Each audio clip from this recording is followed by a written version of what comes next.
शानदार फतह पाकिस्तान के लिए, देर से आए दुरुस्त आए, काफ़ी देर बाद हमारी टेस्ट में फतह आई है, लेकिन शानदार फतह, क्या कहेंगे आप? देखिए फैसल, पहले तो मैं सऊद शकील की फैमिली को बहुत बहुत मुबारकबाद दूंगा। एक बड़ा खुशी का दिन होता है जब बेटा या भाई या मेरे ख्याल में एक ऐसा प्लेयर जो पाकिस्तान से खेलने के ख्वाब देखता हो, एंड देन आते ही उसकी पास में भी बड़ी ज़बरदस्त परफॉर्मेंस रही है। लेकिन जितनी मैच्योरिटी के साथ वो लड़का खेला है और जितने ज़बरदस्त तरीके से उसने स्पिनर्स को टैकल किया है और जिस तरह आखिरी के नंबर के बैट्समैनों के साथ लेकर इसने अपनी डबल सेंचुरी भी की, तो उसकी फैमिली को बहुत बहुत मुबारक हो। और ये टेस्ट मैच जो था, एक तो हम काफी अरसे बाद टेस्ट मैच भी जीता है, और दूसरा ये था कि ये टेस्ट मैच जो था ये आप पहले इनिंग से जीते हो। पहले इनिंग की, चाहे वो बॉलर्स की हमारी परफॉर्मेंस हो और बैटिंग में खासतौर पर सऊद और आगा इनकी जो परफॉर्मेंस थी, उस पहली इनिंग की वजह से आप ये, मेरे ख्याल में ये टेस्ट मैच आप जीते हैं।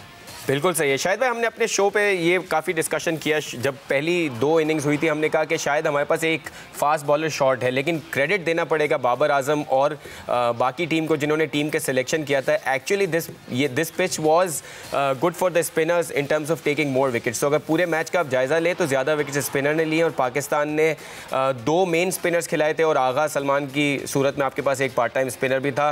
सो ओवरऑल टीम में लगता है कि हम पिच को भी सही रीड कर रहे हैं और टीम हम सही सिलेक्ट कर रहे हैं। फैसल, जो लास्ट मेरी और आपकी बात हुई थी उसमें यही बात हुई थी कि अर्ली ऑन क्या पता फास्ट बॉलर्स वगैरह को फायदा हो फर्स्ट इनिंग वगैरह में, लेकिन सेकंड इनिंग में देखिएगा कि बॉल टर्न होता है, वहां पे श्रीलंकन स्पिनर्स को ज्यादा फायदा होता है।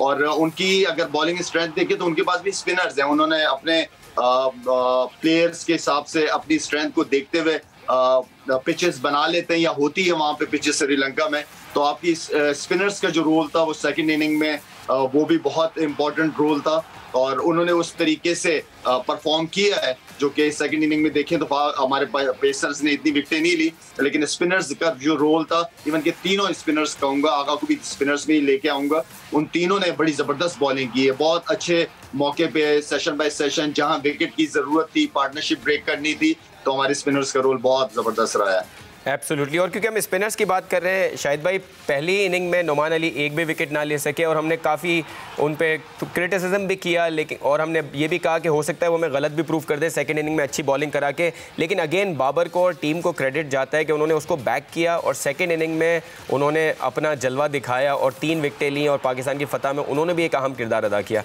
विच ऑल्सो शोज़ कि टीम में प्लेयर्स जो है आपस में अच्छा जेल इन कर रहे हैं।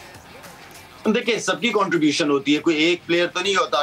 अगर आपके जैसे पहली इनिंग की बात करूं तो सारे बैट्समैनों से अगर आप उम्मीद रखेंगे कि वो जीतेंगे, परफॉर्म करेंगे, तो फिर तो 500-600 रन होने चाहिए, लेकिन ऐसा होता नहीं है। आपके सऊद शकील एंड देन आगा ने जो इनिंग खेली है, तो ये 2 प्लेयर हमें चाहिए थे जो रन करते, तो इसी तरह ही हुआ। हर एक इंडिविजुअल की अपनी रिस्पॉन्सिबिलिटी है। अगर स्पिनर्स खेलते हैं, नुमान की अगर आपने बात की, काफी अरसे से क्रिकेट खेल रहे हैं, वो टेस्ट मैचेस का हिस्सा रहे हैं पाकिस्तान टीम का, और बहुत अच्छी अच्छी परफॉर्मेंसेज उस लड़के ने दी हैं। एक्सपीरियंस्ड है, फर्स्ट क्लास क्रिकेट बहुत खेला हुआ है, लंबी बॉलिंग करनी आती है उसको अपना एरिया पता है, तो और जहां उसको थोड़ी सी पिच ने सपोर्ट किया तो उसने प्रूव करके दिखाया। जबकि देखा जाए तो पहली इनिंग के अंदर स्पिनर्स का इतना इंपॉर्टेंट रोल नहीं नजर आ रहा था। पिच बहुत फ्लैट था, टर्न हो रहा था, लेकिन ऐसा टर्न नहीं था कि जिससे बैट्समैन मैनेज ना कर सके। तो जहां उसको मौका मिला उसने पाकिस्तान के लिए परफॉर्म किया। बिल्कुल सही है। अबरार के बारे में क्या कहेंगे एज ए लेग स्पिनर? काफ़ी डिफरेंट लेग स्पिनर है, लेकिन जो वैरायटी और जो कंसिस्टेंसी उन्होंने दिखाई है और जिस पेस वेरिएशन उनका जो दिखा, जिस तरह वो 2-3 वैरायटी से बॉल करते हैं, do you think he is the one for the future? मेरे ख्याल में वो अगर जिस तरह उसका डेब्यू रहा अगेंस्ट न्यूजीलैंड था, आई थिंक, तो उसकी परफॉर्मेंसेस भी हमने देखी और एक नजर आया कि यार नहीं, ये लड़का है, ये आगे पाकिस्तान टीम के लिए लॉन्ग फॉर्मेट में टेस्ट मैचेस के अंदर अच्छा परफॉर्म करेगा। वो उसको जहां मौका मिलता है वो करता है, एनर्जेटिक है। अभी क्रिकेट शुरू हुई है उसकी, और मेरे ख्याल में उसके पास जो वेराइटीज है, बड़े कम बॉलर्स के पास इस तरह टेस्ट मैच के अंदर इस तरह के बॉलर्स के पास वैरायटी का होना बहुत ज्यादा जरूरी होता है, और उसने कंडीशन को अच्छा यूटिलाइज किया है। बिल्कुल सही है, क्योंकि हम बॉलर्स की बात कर रहे हैं तो हम शाहीन शाह अफरीदी को हम एक तो मुबारकबाद भी देंगे, उनकी 100 टेस्ट मैचेस की विकेट कंप्लीट हुई हैं और उन्होंने फर्स्ट इनिंग में पाकिस्तान को बहुत अच्छी उन्होंने विकेटें लेकर दी, सेकंड इनिंग में भी अच्छी बॉलिंग की, साथ में नसीम शाह की भी बॉलिंग बहुत अच्छी लगी। आपको लगता है कि हमारे पेसर्स ने भी बहुत अच्छा कंट्रीब्यूट किया overall in the test match? देखिए, इस तरह वही वाली बात है कि इस तरह की पिच के ऊपर फास्ट बॉलर्स की कंट्रीब्यूशन ये बहुत ज़्यादा ज़रूरी भी थी और वही वाली रिस्पॉन्सिबिलिटी वाली बात आती है कि हर प्लेयर को उसका अपना रोल पता होना चाहिए, चाहे शाहीन हो, नसीम हो, जो भी हो, उसको पता है कि वो टीम में है क्यों और उनसे क्या एक्सपेक्टेशन है as a team, as a हम जैसे लोग जो बैठ के मैच देख रहे हैं। तो मेरे ख्याल में हर प्लेयर अपनी एक्सपेक्टेशन पे पूरा उतर रहा है और जब उतरता है प्लेयर तो रिजल्ट भी ऐसे ही आते हैं, अच्छे आते हैं। बिल्कुल, एब्सोल्युटली। बॉलर्स को हमने काफ़ी एनालाइज किया। अगर हम बैटर्स की तरफ आते हैं, बैट्समैनों की तरफ आते हैं, तो सबसे पहले अच्छे जो परफॉर्मेंसेस हैं, सऊद शकील की बहुत ही आउटस्टैंडिंग परफॉर्मेंस है, उस पर आपने मुबारकबाद दी उनकी फैमिली को। लेकिन अगर उनको एनालाइज करें तो हमने देखा कि उन्होंने बहुत अच्छा एडजस्ट किया फर्स्ट इनिंग्स में और he was the clear difference between Pakistan and Sri Lanka. So क्या फ़र्क था उनकी बैटिंग में और बाकी प्लेयर्स क्या मिस्टेक कर रहे थे आपके हिसाब से शाहिद भाई? देखिए, एक मैच से दूसरे बुरे नहीं हो जाते या एक मैच से आप बिल्कुल अच्छे नहीं हो जाते। तो वो आई मीन के जिस तरह बात की कि 5 या 6 के 6 बैट्समैन रन नहीं करते, दो ज्यादा से ज्यादा 3 प्लेयर आपके लिए रन करते हैं, जो कि स्कोर लंबा हो जाता है, जिसकी वजह से आप टेस्ट मैच में आपको लंबी इनिंग खेलनी पड़ती है। और सऊद शकील की बात, क्योंकि वो डोमेस्टिक क्रिकेट इतनी खेला हुआ है और इतनी लंबे लंबे रन करता है वो लड़का, जब भी मैंने उसको देखा डोमेस्टिक क्रिकेट के अंदर या उसकी परफॉर्मेंसेस सामने रही है, लंबी परफॉर्मेंसेस करता है। उसका टेम्परामेंट इतना जबरदस्त टेम्परामेंट है और मेरे ख्याल में जिस तरीके से स्पिनर्स को वो लड़का खेलता है, मेरे ख्याल में इतना अच्छा स्पिनर्स को मैनेज करने वाला प्लेयर अगर 5-6 लड़कों की बात करें तो सऊद शकील सबसे बेस्ट है। टेम्परामेंट बहुत अच्छा है,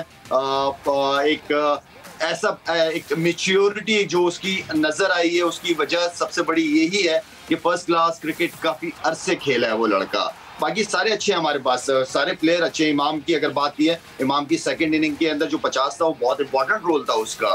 तो मेरे ख्याल में आगे भी एक टेस्ट मैच आएगा इंशाल्लाह। जिन लड़कों ने परफॉर्म नहीं किया, जिनके ऊपर जिम्मेदारी, अगर जैसे शान मसूद की बात की जाए, उसके ऊपर आई नो पहले भी डिस्कस किया गया कि उसके ऊपर प्रेशर है उस चीज का और उस प्रेशर में उसने खुद निकलना होगा, उसको परफॉर्म करना पड़ेगा, उसको हम सब लोगों को गलत साबित करना पड़ेगा। उसको चांसेस मिल रहे हैं, ऐसा नहीं कि चांस नहीं मिल रहे, उसको कंटिन्यू चांसेस मिल रहे हैं, लेकिन जिम्मेदारी उसके ऊपर है कि वो परफॉर्म करके दिखाए और हम सब लोगों को खामोश करे वो। शान मसूद की बिल्कुल आपने सही बात की और उसके साथ साथ अब्दुल्ला शफीक की बात की जाए शाहिद भाई, तो वो भी अंडर प्रेशर दिख रहे हैं। कोई 12 इनिंग्स हो गई हैं जहां उनसे एक 50 स्कोर नहीं हुई है। आपको लगता है कि उनको भी नाउ इज़ द टाइम कि उनको भी सीरियसली कंट्रीब्यूशन करना पड़ेगा? देखिए, जो लड़का खेलता है वो सारे उन सबको अपनी अपनी परफॉर्मेंस की मेरे ख्याल में हमसे ज़्यादा फिक्र होगी, लेकिन अब्दुल्ला शफीक एक बहुत ही मैच्योर और एक बड़े ज़बरदस्त किस्म के प्लेयर हैं, अपना टाइम लेते हैं और जिस तरह मैंने कहा कि जिम्मेदारियां, हर एक प्लेयर को अपनी अपनी जिम्मेदारियों का पता है और वो जिम्मेदारियां पूरी करेंगे इंशाल्लाह। मैं उम्मीद करता हूं, क्योंकि जितना अच्छा प्लेयर है हमें उम्मीद भी उससे इसलिए ज़्यादा और इसलिए हम उसके हवाले से बात कर रहे हैं और इंशाल्लाह अगले इनिंग में वो बिल्कुल परफॉर्म करेगा। शाहिद भाई, फील्डिंग, हमने आपसे एक दिन सवाल किया था कि कौन सी ऐसी चीज़ है जिस पे पाकिस्तान को अगले 1-1.5 साल 2 साल फोकस करना चाहिए, तो आपने कहा था फील्डिंग इज़ समथिंग जिस पे मैंने फोकस करना चाहिए। हमने इस मैच में देखा है कि पाकिस्तान की कैचिंग बहुत ही आउटस्टैंडिंग लगी है और ऐसा लग रहा था कि कोई न्यूजीलैंड या ऑस्ट्रेलिया की टीम ये कैचेस कर रही है। So good thing for Pakistani team to focus on the fielding factor, because यही एक फैक्टर था जो हम काफ़ी वीक थे और ये बड़ा क्लियर डिफरेंस भी लगा है पाकिस्तान और श्रीलंका में। यह फैसल बात वही है कि कोई किसी भी फॉर्मेट को आप उठा लें, फील्डिंग का रोल हमेशा से बहुत इंपॉर्टेंट रहा है और टेस्ट क्रिकेट ये है कि एक अच्छे प्लेयर का अगर चांस, क्योंकि बॉलर बहुत एफर्ट कर रहा होता है, फील्डर का साथ देना बहुत ज़रूरी होता है, तो अगर स्लिप में या सिली में कहीं पर कैच ड्रॉप हो जाता है तो आई मीन कि इसलिए कि टेस्ट क्रिकेट में विकेट बाय करना ये थोड़ा सा जो है वो चैलेंजिंग होता है बॉलर्स के ऊपर। वैसे तो कंडीशन पे डिपेंड करता है, लेकिन एक चैलेंज होता है। तो आई मीन कि आपकी अच्छी फील्डिंग, आपने अच्छी फील्डिंग की, अच्छे कैचेस किए आपने, रिजल्ट आपके सामने खुद ब खुद आएगा। तो फील्डिंग का रोल हमेशा से बहुत इंपॉर्टेंट रहा है किसी भी फॉर्मेट के अंदर और very well done. Pakistan team की फील्डिंग माशाल्लाह से नजर आई है इस मैच में।